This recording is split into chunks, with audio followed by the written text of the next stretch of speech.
As a huge Monster Hunter fan and player, I definitely feel the need to talk about Wild Hearts with you guys. Wild Hearts is of course the new upcoming hunting game that releases this week, and well, we've been playing a bunch of it, so we figured having a big background in Monster Hunter, it would be great to bring a sort of initial impressions to you guys. So in this one, we'll give you our initial overview of the game from playing it, a little bit about the weapons, the monsters, our co-op experience, the things we do like and the things we don't like. So if you enjoy this kind of content from us, make sure to click like down below to show support. And subscribe so you don't miss out, because we have plenty of guides, hunts, and all kinds of things coming for you guys very soon on the channel. But do tell me in the comments, have you played any other hunting games in this genre? Which ones stood out to you and why? Was there one that you really enjoyed but felt didn't get enough love? Tell us in the comments down below. But once again guys, I just want to disclaim this is our initial impressions from playing, and we will leave a variety of early game gameplay as well as trailers running in the background to avoid spoilers as best as possible for you. Let's start off with our overview of the game. Wild Hearts is of course a hunting game, which means it revolves around you as the player going out to take down giant monsters, or kemono as they are called in this one. The kemono are giant nature-infused beasts that have grown out of control and now need taking care of.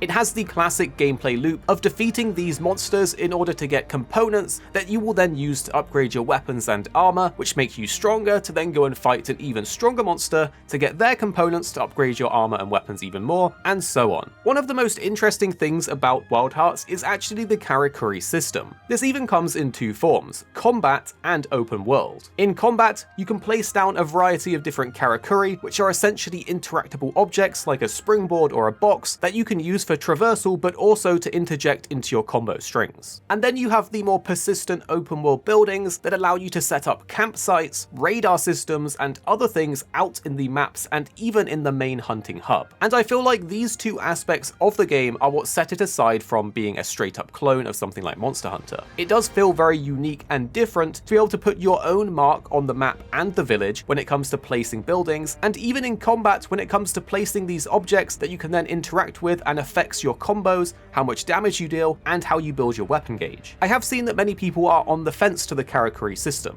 comparing it to something like Fortnite. And while there is definitely an aspect of that because you can put your own buildings out there in the world, I will say that this is what makes the game feel very unique and fun and fresh. I feel like it may be one of those things where when you're watching it, it doesn't quite look right, but when you're playing it, it feels quite good. Overall, I think there's a really good foundation for a monster hunting game here. At times, it can be something really special, but it's impossible to ignore how rough around the edges the game is, and in some cases it's super janky. But underneath this rough exterior is a real gem of a game, which at the end of the day is extremely addictive to play. It's probably the closest thing to a proper Monster Hunter alternative that we have. Next, let's talk about the weapons for a little bit. There's going to be 8 of them in total, and 3 of them will be unlocked later on in main mission progress. We've pretty much tried all of them at this point to varying degrees, so I'm by no means an expert in all of them, but what I can say is that each one does feel quite different and unique. There's definitely a niche for each type of weapon when it comes to which monster you're fighting and what they excel at doing. I think there's a great translation here for a Monster Hunter player as well. If you like something like the hammer in Monster Hunter, well, in this game the maul kind of fills in that slot. While there are some weapons that don't directly translate, there's definitely a correlation with what you enjoy for your playstyle and what weapon you can pick within Wild Hearts. I think there isn't quite as much depth when it comes to the different combos and things you can do with the weapons, but I think that makes it easier to pick up and get into because of it. Then you have the added layer of the karakuri that takes your combo strings and your weapon gauge to another level. So while initially there isn't quite the same depth there, through progressing in the game and unlocking all the karakuri, it does definitely add more. What I will say is that the claw blade is definitely one of our favorites. It lets you play out that aerial combat dream really fluidly and better than most other hunting games out there, even including Monster Hunter. But then again, maybe I've just been watching too much Attack on Titan recently. When it comes to the monsters though, overall there's a really nice spread in the variety of them. In addition to this, something that we personally have really enjoyed while playing as Monster Hunter veterans is the fact that we haven't encountered any of these monsters before. When you go into a new Monster Hunter game, many of the monsters you're already familiar with, so it doesn't quite feel as new and fresh when you're fighting them. But with Wild Hearts having a whole cast of unique monsters of its own, of which many of them are even different types of monsters than we're perhaps used to, such as the Ripclaw, which is like a giant chicken, it's a lot of fun. On top of this, there are variants and powered up versions of these monsters, so the game does have some progression when it comes to the difficulty of them.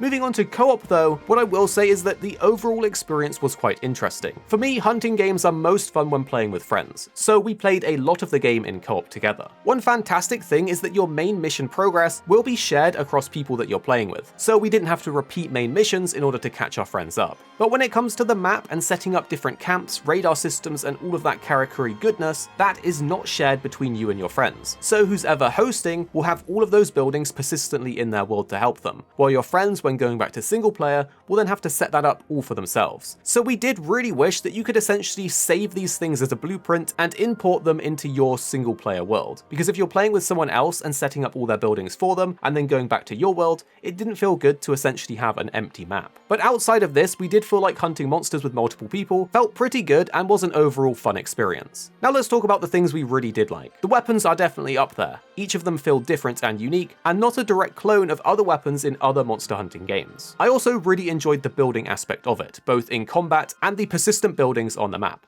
Setting up your own zip wires to travel around, your own campsites where you can choose the spawn points that you want to have, and of course the combat Karakuri that as you played more you figured out which ones worked best for you and your weapon. The game also has a layered armor system and fantastic character customization. These are things that I really do appreciate. We also really like how this game builds and expands on the Monster Hunter formula. It's not just a direct clone. The game features some cool things like armor modifications that allow you to unlock either kemono focused or hunter focused skills, of course the Karakuri and fusion Karakuri system that make combat feel quite fresh and engaging, and the different monster designs such as the chickens and so on are things that we really enjoy. Perhaps the biggest thing that we liked about Wild Hearts is that after we got past its rough and janky exterior, it gave us that feeling of wanting to play more and farm more and learn the monsters and get better gear. And at the end of the day, that's what drives you to play a game. So we really like that we got that feeling from this one. We do know that there's planned free title updates in the future, adding in a variety of new things, and that is also fantastic to hear, and is an important decision when purchasing a game. But we are not without our frustrations for this game.